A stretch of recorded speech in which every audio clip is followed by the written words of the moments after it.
तो देखिए बच्चों, जैसा कि आप जानते हैं कि पिछली क्लास में हम लोगों ने पढ़ लिया था विभवमापी का मानकीकरण और विभवमापी की शुभग्राह्यता। आज का जो हमारा टॉपिक है वो है विभवमापी के अनुप्रयोग। आज का टॉपिक है विभवमापी के अनुप्रयोग।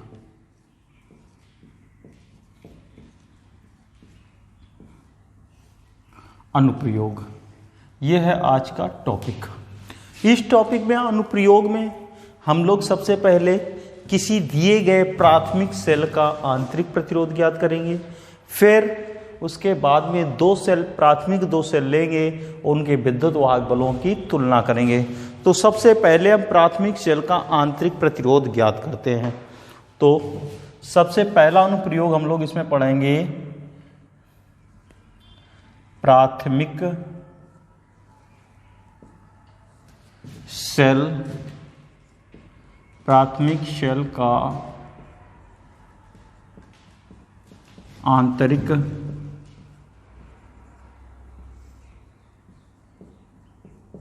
आंतरिक प्रतिरोध ज्ञात करना।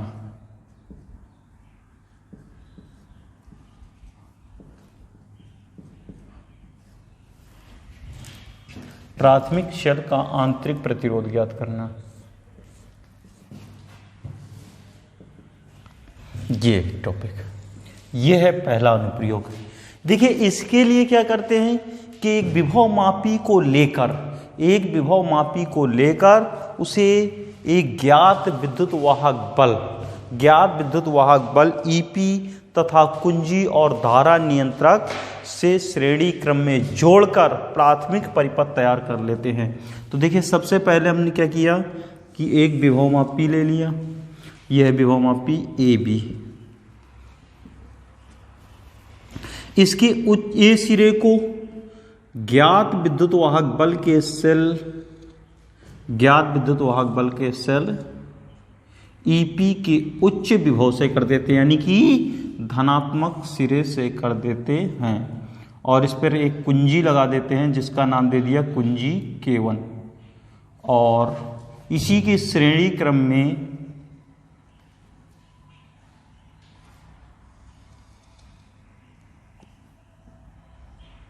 एक धारा नियंत्रक जोड़ देते हैं RH। ये हो गया, ये तैयार कर लिया प्राथमिक परिपथ। अब इसमें जिस सेल का आंतरिक प्रतिरोध ज्ञात करना होता है, जिस प्राथमिक सेल का आंतरिक प्रतिरोध ज्ञात करना होता है, उसे विभवमापी के उच्च सिरे के धनात्मक सिरे से कर देते हैं, यानी कि उच्च विभव वाले सिरे से कर देते हैं। इसका विद्युत वाहक बल ज्ञात करना है ईपी, और इसके ऋणात्मक सिरे का संबंध धारा मापी से करते हुए एक विसर्पी कुंजी से कर देते हैं।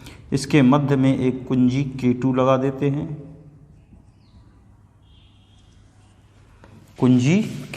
देते हैं, चलिए कुंजी K2 को यानी लगाते हैं हम लोग, यहां से इसको जोड़ देते हैं ये, ठीक। अब इस जो प्राथमिक सेल के दोनों सिरों के मध्य एक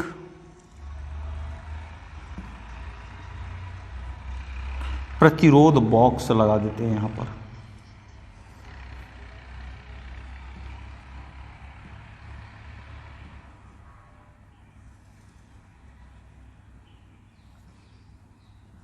RB बॉक्स, प्रतिरोध बॉक्स लगा देते हैं, और इनके मध्य एक कुंजी यहां भी लगा देते हैं, ये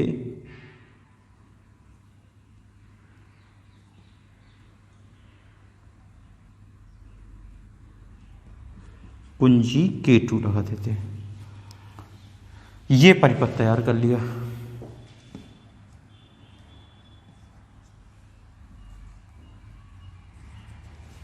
जी, तब देखिए अब इसकी रचना करना चाहते हैं तो यहाँ पर रचना कर देंगे, इसमें धारा का प्रवाह इधर से होगा और इसमें इधर। तो इसकी रचना पे इतना ही लिखना है जितना कि आपने यहाँ पर बनाया है। तो सबसे पहले कि इसकी रचना में क्या लिखेंगे, रचना में कि विभव मापी के तार AB के श्रेणी क्रम में, विभव मापी के तार AB के श्रेणी क्रम में ज्ञात विद्युत वाहक बल EP, कुंजी K1 तथा धारा नियंत्रक RH को जोड़कर प्राथमिक परिपथ तैयार कर लेते हैं। ठीक है, फिर इसके बाद देखिए, जिस सेल का विद्युत वाहक बल जिस सेल का आंतरिक प्रतिरोध ज्ञात करना होता है, उस सेल के धनात्मक सिरे को विभव मापी के बिंदु A से जोड़ देते हैं और इसके ऋणात्मक सिरे का संबंध धारा मापी से करते हुए विसर्पी कुंजी यानी जॉकी से कर देते हैं। ठीक है, जिस सेल के आंतरिक प्रतिरोध ज्ञात करना होता है उसके दोनों टर्मिनलों के मध्य एक प्रतिरोध बॉक्स जोड़ देते हैं। आरबी बॉक्स की जगह यहां पर हम लिख सकते हैं कि यहां से हिंदी में प्रतिरोध बॉक्स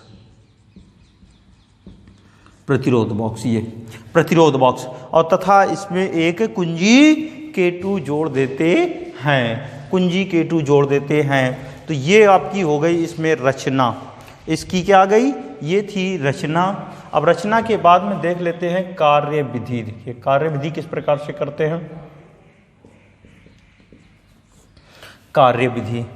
कार्यविधि में देखिए, सर्वप्रथम कुंजी K2 को खुली रखकर, इसमें कुंजी K2 की डॉट नहीं लगाते हैं, कुंजी K2 को खुली रखकर कुंजी K1 की डॉट लगाते हैं। जैसे कुंजी K1 की डॉट लगाएंगे तो आपका ये सेल हमारा कौन सा, जो प्राथमिक परिपथ में सेल जुड़ा था वो कार्यरत अवस्था में आ जाएगा। ठीक है, अब इसके लिए विभव मापी EP के लिए हम क्या करते हैं, संतुलन की लंबाई प्राप्त कर लेते हैं।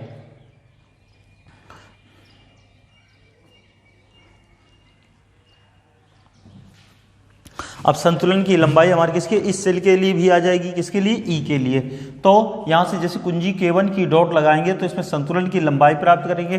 संतुलन की लंबाई वह लंबाई होती है यानी कि जहां पर पूरे विभव मापी के तार पर जॉकी को स्पर्श कराने पर इस धारा मापी में कोई विक्षेप उत्पन्न नहीं होना चाहिए। ये अभी प्रतिरोध कुंजी K2 की डॉट खुली है तो इस खुली होने के कारण इस प्रतिरोध बॉक्स कोई कार्यरत नहीं है, तो इसके लिए लंबाई आ गई। तो हमने क्या बताया इसमें, आपको इसमें बताया है कि सर्वप्रथम कुंजी K1 की डॉट लगाकर कुंजी K2 को खुला रखते हैं, ध्यान रखिएगा, कुंजी K2 को खुला रखकर कुंजी K1 की डॉट लगाते हैं। इसके लिए क्या करते हैं, विसर्पी कुंजी की सहायता से सेल E के लिए संतुलन लंबाई प्राप्त कर लेते हैं। यदि यह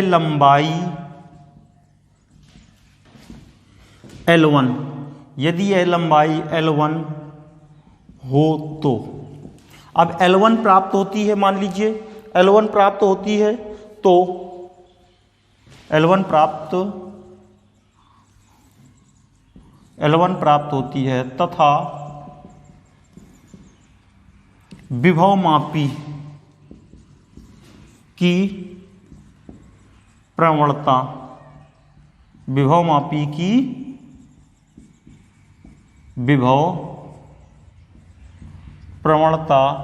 स्मॉल x हो तो अब देखिए विभव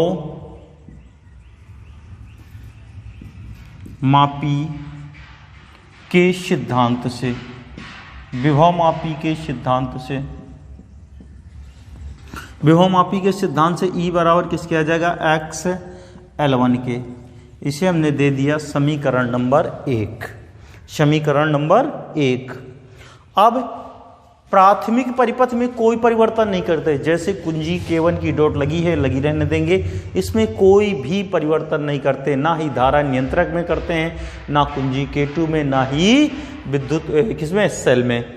अब कुंजी K2 की डॉट लगाकर एक प्रतिरोध बॉक्स से एक उचित मान का प्रतिरोध निकालते हैं, प्रतिरोध निकालते हैं, ठीक है, प्रतिरोध निकालते हैं। जैसे इससे प्रतिरोध निकालेंगे तो यह सेल ई किसमें, बंद अवस्था में हो जाता है, तो यह सेल बंद अवस्था में हो जाता है। अब जैसे ये बंद अवस्था में आ जाएगा तब इसके सिरों के मध्य, तब इसके सिरों के मध्य उत्पन्न विभव प्रवणता, विभव पतन हमारे किसके, टर्मिनल विभवांतर कहलाएगा। क्या कहलाता है, टर्मिनल विभवांतर कहलाता है। अब टर्मिनल विभवांतर के लिए संतुलन लंबाई प्राप्त करते हैं, तो देखिए टर्मिनल विभवांतर के लिए संतुलन लंबाई, संतुलन लंबाई L2 हो तो देखिए पुनः विभवमापी के सिद्धांत से, विभवमापी के सिद्धांत से तो कितना जाएगा, V बराबर x L2, समीकरण नंबर आपका हो गया 2। V बराबर किसके आ गया, x L2, ये आ गया आपका नहीं कुछ के समीकरण नंबर 2। अब देखिए इसके आगे हम बताते हैं आपको, नहीं इसके आगे देखिए, अब यहां पर मान लेते हैं कि यदि शेल का आंतरिक प्रतिरोध स्मॉल r, यदि शेल का आंतरिक प्रतिरोध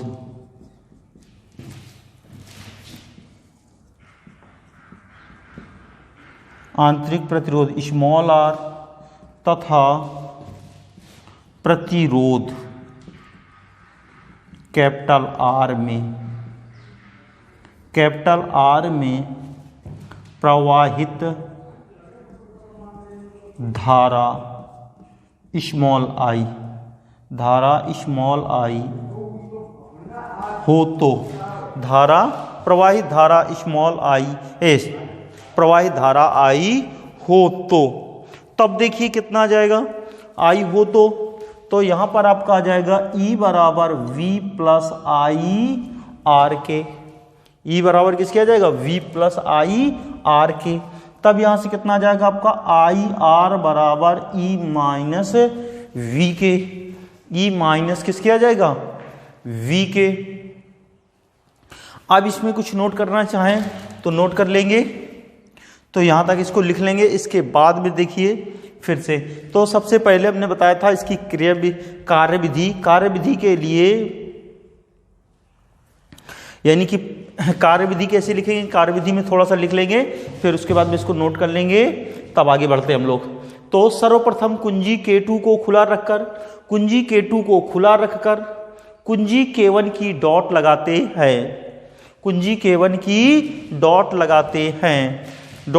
हैं, अब विसर्पी, तो कुंजी K1 की डॉट लगाकर विसर्पी कुंजी की सहायता से सेल E के विद्युत वाहक बल E के लिए संतुलन लंबाई प्राप्त कर लेते हैं। यदि यह संतुलन लंबाई L1 प्राप्त होती है तो विभवमापी की विभव प्रवणता x हो तो, विभवमापी के सिद्धांत से, अब इसको नोट कर लेंगे, EX L1 और समीकरण नंबर 1 तक लिख लेंगे। इसके बाद में फिर लिखेंगे आप थोड़ा सा यहां तक, तो विभव प्रवणता इतना, विभवमापी के सिद्धांत से EX L1। अब इसके बाद यहां लिखेंगे, अब प्राथमिक परिपथ में कोई परिवर्तन नहीं करते हैं, नहीं करते हैं तथा कुंजी K2 की डॉट लगाकर प्रतिरोध बॉक्स से उचित मान का प्रतिरोध कैपिटल R निकाल लेते हैं। इस स्थिति में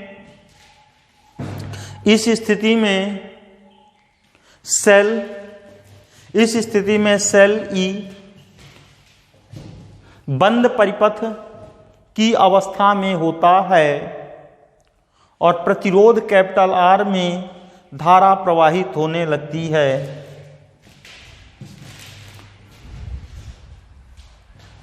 तब सेल के सिरों के मध्य उत्पन्न सेल के टर्मिनलों के मध्य उत्पन्न विभवांतर को टर्मिनल वोल्टता कहते हैं। तब टर्मिनल वोल्टता के लिए संतुलन लंबाई L2 हो तो विभवमापी के सिद्धांत से ये नोट कर लेंगे आप लोग। अब इसके आगे देखिए,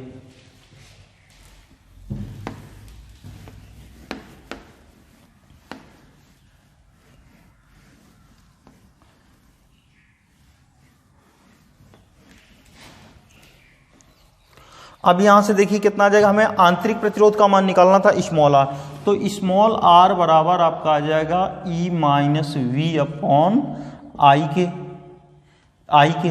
इतना आ गया। अब देखिए इसके बाद में समीकरण नंबर 1, 2 और ये हो गया आपका समीकरण नंबर 3 आ गया। अब देखिए ओम के नियम से V बराबर होता है आपका आई आर। V बराबर कितना होता है आई आर।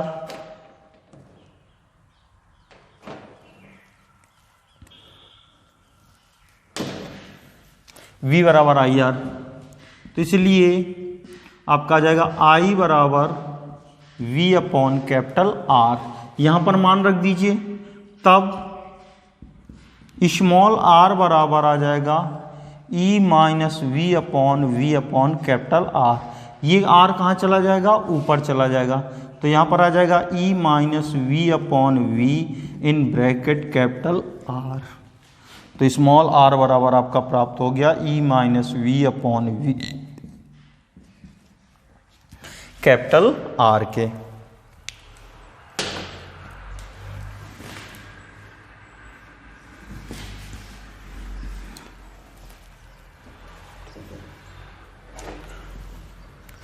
तो इसको दे दीजिए समीकरण नंबर 4। अब देखिए इसके बाद में समीकरण 4 में ई व वी के मान समीकरण 1 व 2 से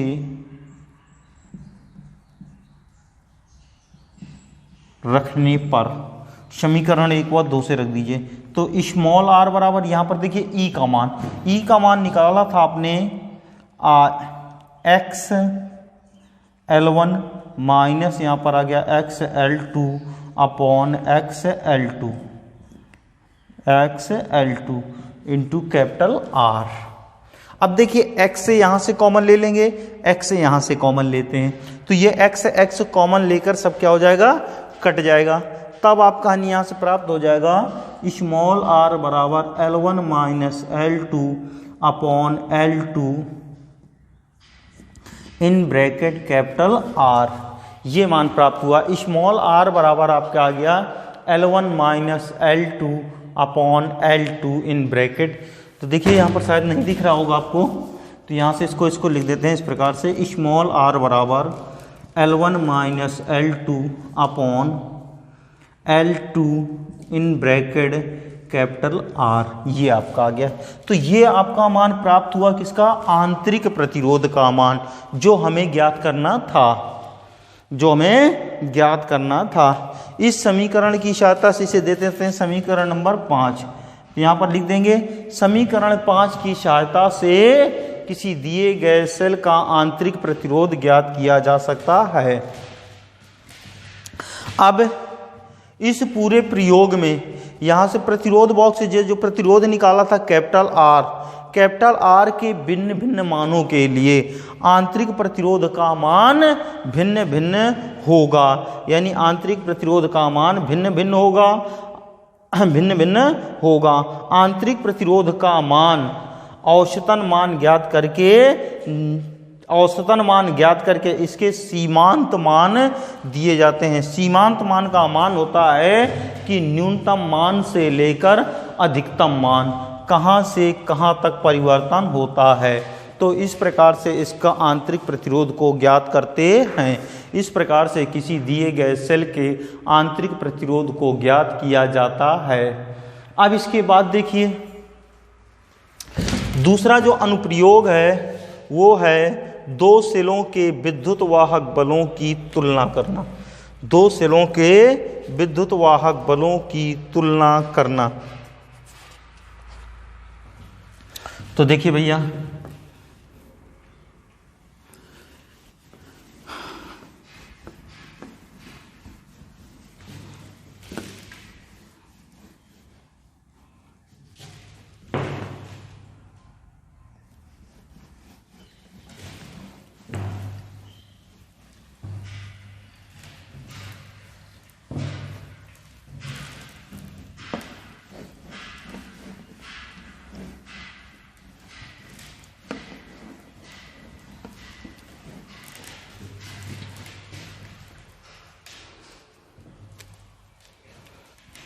अब दूसरा अनुप्रयोग है हमारा दो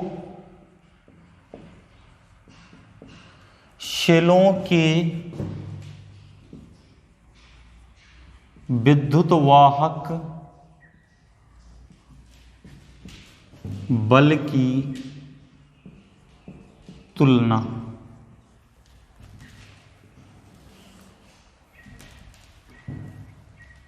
देखिए सर्वप्रथम इसके विद्युत वाहक बलों की तुलना करने के लिए दो प्राथमिक सेलों के विद्युत वाहक बलों की तुलना करनी है।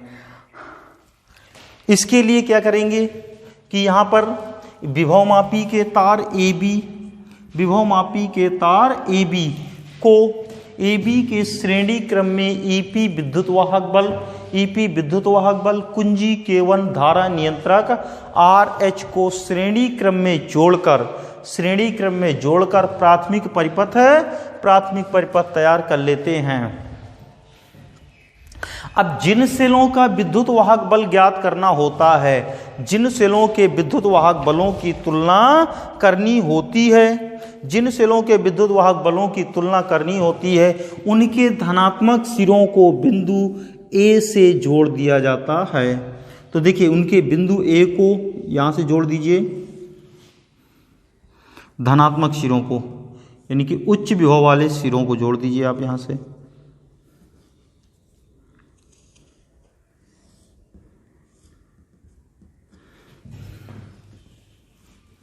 अब इनके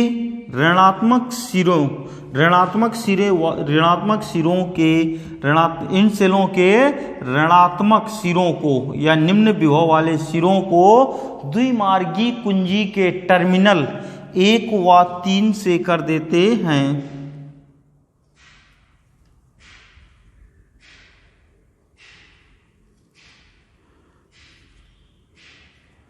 टर्मिनल 1 व 3 से कर देते हैं। द्विमार्गी कुंजी के मध्य टर्मिनल 2 का संबंध हमारे किसके धारा मापी से करते हुए विसर्पी कुंजी से कर देते हैं।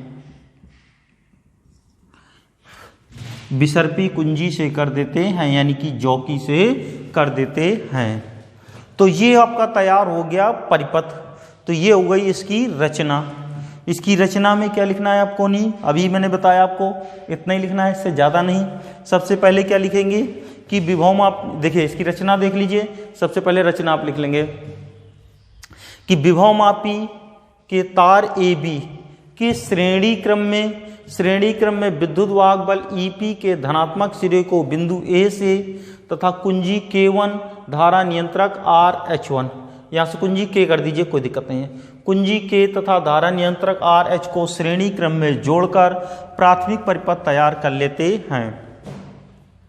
जिन सेलों का विद्युत वाहक बल, जिन सेलों के विद्युत वाहक बलों की तुलना करनी है, उनके धनात्मक सिरों का संबंध विभवमापी के बिंदु उच्च विभव वाले बिंदु A से कर देते हैं तथा इनके ऋणात्मक टर्मिनलों का संबंध द्विमार्गी कुंजी के टर्मिनल 1 व 3 से कर देते हैं। टर्मिनल 1 व 3 से कर देते हैं। द्विमार्गी कुंजी के मध्य टर्मिनल 2, द्विमार्गी कुंजी के मध्य टर्मिनल 2 का संबंध हमारे किसके धारा मापी से करते हुए विसर्पी कुंजी J से कर देते हैं।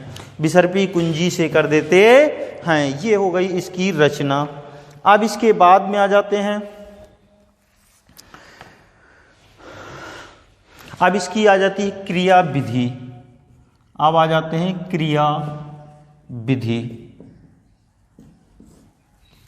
देखिए क्रिया विधि में क्या हो जाएगा, कुंजी K की डॉट लगाकर, कुंजी K की डॉट लगाकर, कुंजी K की डॉट लगाकर टर्मिनल 1 व 2, टर्मिनल 1 व 2 के मध्य डॉट लगाते हैं। जैसे इनके मध्य डॉट लगाएंगे तो यहाँ पर सेल E1 आपका क्या हो जाएगा, कार्यरत हो जाएगा। सेल E2 इनके मध्य डॉट नहीं लगी है तो ये सेल आपका कार्यरत नहीं होगा। तो कुंजी K की डॉट लगाकर टर्मिनल द्वितीयक परिपथ में टर्मिनल 1, द्विमार्गी कुंजी के टर्मिनल 1 व 2 के मध्य डॉट लगाते हैं। इससे अब डॉट लगाते हैं और जॉकी की सहायता से सेल E1 के लिए संतुलन लंबाई प्राप्त करते हैं, संतुलन लंबाई प्राप्त करते हैं। ठीक है, तब देखिए सेल E1 के लिए संतुलन लंबाई कितनी L1 प्राप्त होती है, L1 प्राप्त होती है। अब देखिए इसका मान L1 प्राप्त हो गया तो कितना आ जाएगा, विभव मापी के सिद्धांत से, विभव मापी के सिद्धांत से, विभव मापी के सिद्धांत से। अब देखिए विभव मापी के सिद्धांत से कितना आ जाएगा, E1 बराबर XL1, इसे दे दिया समीकरण नंबर 2, 1, समीकरण नंबर कितना दे दिया, 1। अब कुंजी 1 व 2, एक टर्मिनल द्विमार्गी कुंजी के टर्मिनल 1 व 2 के मध्य से डॉट निकालकर टर्मिनल 2 व 3 के मध्य डॉट लगाते हैं तो सेल आपका कौन सा, E2 कार्यरत हो जाएगा। अब ये सेल E1 कार्यरत नहीं होगा क्योंकि यहाँ से डॉट निकाल दिया आपने, तब इसलिए ये कार्यरत नहीं होगा। तो फिर कौन सा कार्यरत हो जाएगा, सेल E2 कार्यरत हो जाएगा। अब सेल E2 के लिए जॉकी की सहायता से या विसर्पी कुंजी की सहायता से संतुलन लंबाई प्राप्त कर लेते हैं। तो इसमें क्या लिखेंगे, अब टर्मिनल 1 व 2 के मध्य से डॉट निकालकर टर्मिनल 2 व 3 के मध्य डॉट लगाते हैं तो विसर्पी कुंजी की सहायता से सेल E2 के लिए संतुलन लंबाई प्राप्त करते हैं। यदि यह लंबाई L2 प्राप्त हो तो देखिए विभव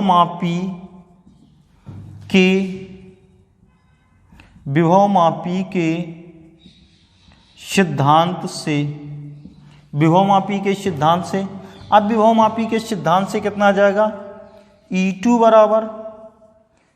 बराबर आ जाएगा आपका XL2 के, ये आपका आ गया समीकरण नंबर 2। समीकरण नंबर कितना आ गया, 2। अब इसकी तुलना करनी है तो समीकरण 1 में समीकरण समीकरण 2 का भाग देने पर, देखिए भाग देने पर कितना आपका मान प्राप्त हो जाएगा, यहाँ पर आ जाएगा E1/E2 बराबर आपका आ जाएगा, यहाँ पर कितना मान प्राप्त हुआ है, यहाँ देखिए मान आपका आया है xL1/xL2 के। अब देखिए x आपके विभवमापी की विभव प्रवणता है, तो इससे ये क्या हो जाएगा, कैंसिल हो जाएंगे दोनों। तब यहाँ से मान आपका प्राप्त हो जाएगा कितना, E1/E2 बराबर आपका आ जाएगा L1/L2, ये मान प्राप्त हुआ। इस प्रकार से इस समीकरण नंबर इसके 3, समीकरण 3 की सहायता से दो सेलों के विद्युत वाहक बलों की तुलना की जा सकती है, दो सेलों के विद्युत वाहक बलों की तुलना की जा सकती है। अब दो सेलों के विद्युत वाहक बलों का अनुपात उनकी संतुलन लंबाइयों के अनुपात के तुल्य होता है, ठीक है। प्रयोग करते समय धारा नियंत्रक की सहायता से भिन्न भिन्न धारा नियंत्रक, ये है धारा नियंत्रक, इस धारा नियंत्रक से धारा के मान में परिवर्तन करके भिन्न भिन्न विभव प्रवणताओं के लिए भिन्न भिन्न संतुलन लंबाइयां प्राप्त की जा सकती हैं, और प्राप्त सभी मानों के लिए E1 व E2 के हमारे किसके E1/E2 का माध्य ज्ञात कर लेते हैं, जो सबसे सुग्राही मान प्राप्त हो जाता है। अब इस पूरे प्रयोग में देखिए, पूरे प्रयोग में यानी कि लास्ट में जो रिजल्टेंट आया है उसमें x के मान में कोई निर्भर नहीं करता, x के मान पर निर्भर नहीं करता है, यहाँ पर x का कोई प्रभाव नहीं पड़ेगा, यानी कि विभव प्रवणता के मान का कोई प्रभाव नहीं पड़ता है। अब जैसे देख लिए आप, तो इसको इतना नोट कर लेंगे आप लोग, इसे नोट कर लिया होगा अब तक आपने, नहीं किया तो कर लीजिए।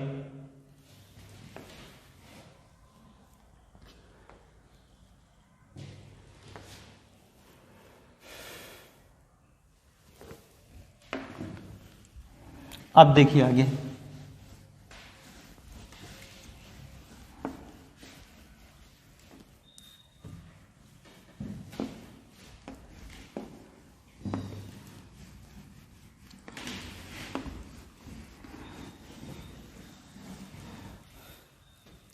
अब देखिए रिजल्टेंट हमारा प्राप्त हुआ था E1/E2 बराबर L1/L2, ये मान प्राप्त हुआ। अब इस मान के साथ में यदि मान लीजिए पहला सेल जो है ये E1, यदि प्राथमिक सेल हमारा कौन सा मानक सेल हो तो अज्ञात सेल E2 का मान ज्ञात किया जा सकता है। तो देखिए, यदि प्रथम सेल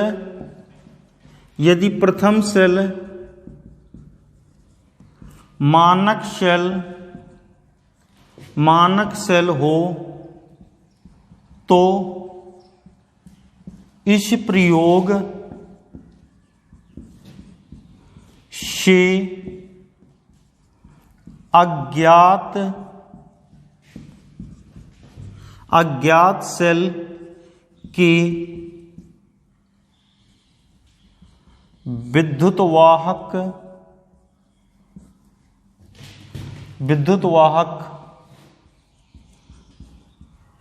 बल को